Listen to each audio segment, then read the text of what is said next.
Friends, welcome back to it's my flavour. ఈరోజు మన ఛానల్లో పాలకోవా ఎలా తయారు చేయాలో తెలుసుకుందాము. ముందుగా 1.5 లీటర్ పాలు తీసుకున్నాను. పాలకోవాకి ఎప్పుడైనా సరే పాలు ఎక్కువ ఫ్యాట్ ఉండే పాలు తీసుకోవాలన్నమాట. కొంచెం కూడా నీళ్లు కలపకూడదు. 1/2 కప్పు షుగర్ తీసుకున్నాను. చిన్న కప్పుతో పాలు మరిగి చాలా దగ్గరకు వచ్చేస్తాయి కాబట్టి షుగర్ ఎక్కువ అవసరం ఉండదు. చిన్న కప్పుతో 1/2 కప్ షుగర్ సరిపోతుంది. 4 యాలకులు, కొంచెం షుగర్ వేసి పౌడర్ కొట్టి పెట్టుకుందాము. నిమ్మకాయ, ఒక 4 చుక్కల నిమ్మకాయని పిండుకుంటాం లాస్ట్లో, కాబట్టి ఒక నిమ్మకాయ తీసుకున్నాను. పాలకోవా చేయడానికి ఎప్పుడైనా సరే మనం తీసుకునే పాత్ర మందంగా ఉండాలి, లోతుగా ఉండాలి, వెడల్పుగా ఉండాలి. మనం కలుపుకునేకి ఈజీగా ఉండాలన్నమాట. స్టవ్ ఆన్ చేసి కడాయి పెట్టుకున్నాము. ఇప్పుడు పాలు పోసుకుందాం.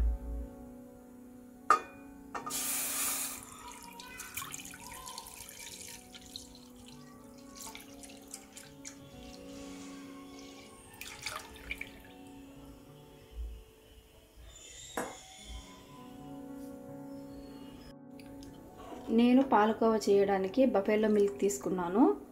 పాలకోవా ఎప్పుడు చేసినా సరే హై ఫ్లేమ్లో పెట్టుకొని కలుపుకుంటూ ఉండాలి.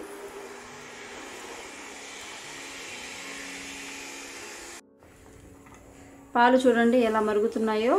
పాలను ఇలా కలుపుకుంటూ అంచులు వెంబడి ఉండే మీగడని ఎప్పటికప్పుడు పాలలో కలుపుతూ ఉడికించుకోవాలి.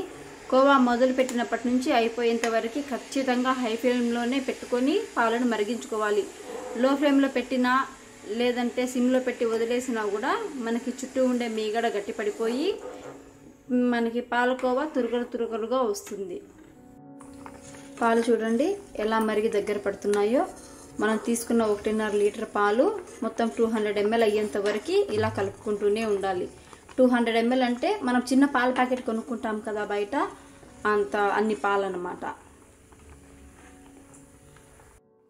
చూడండి పాలు మరిగి ఎలా దగ్గర పడ్డాయో. ఇప్పుడు ఒక 4 చుక్కల నిమ్మ చెక్క పిండుకుందాం.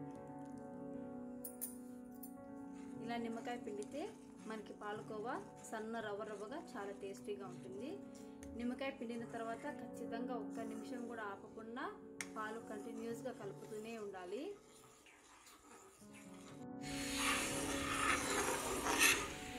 చూడండి నిమ్మకాయ పిండాక పాలు కొంచెం రవ్వగా ఇలా కనిపిస్తున్నాయి కదా.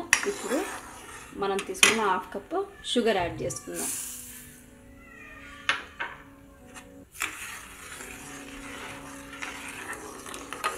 స్టవ్ హై ఫ్లేమ్లో పెట్టుకొని కలుపుకుంటూనే ఉండాలి, లేదంటే అడుగంటుతుంది, మళ్ళీ కోవా టేస్ట్ మారిపోతుందండి. ఖచ్చితంగా మర్చిపోకుండా హై ఫ్లేమ్లో పెట్టుకొని పాలు కలుపుకుంటూనే ఉండాలి.